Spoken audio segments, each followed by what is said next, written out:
ایک وقت بھوکا رہنا پڑے چلے گا، لیکن اپنے بچوں کو بہترین تعلیم دو۔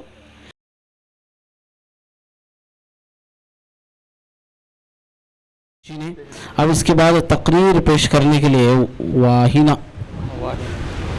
تو یہ آئے ہیں اور تقریر پیش کریں۔ نحمده ونصلي على رسوله الكريم اما بعد فاعوذ بالله من الشیطان الرجیم بسم اللہ الرحمن الرحیم۔ میری تقریر کا عنوان ہے کہ خواتین کی تعلیم و تربیت۔ انسان جب زیور تعلیم سے آراستہ ہوتا ہے تو واقعی وہ انسان ہوتا ہے۔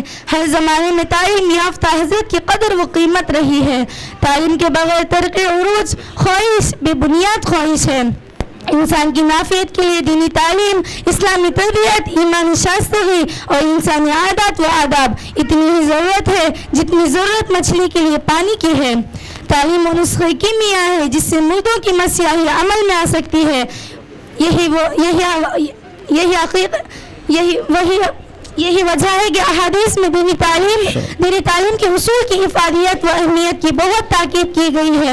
خداوند مقدس نے دنیا کو آباد رکھنے کے لیے حضرت آدم علیہ السلام کے ساتھ حضرت حوا علیہ السلام کو پیدا فرمایا، پھر ان دونوں سے نسل انسانی کا سلسلہ شروع ہوا اور ایک تناسب سے مرد خواتین کی تخلیق ہوتی رہی۔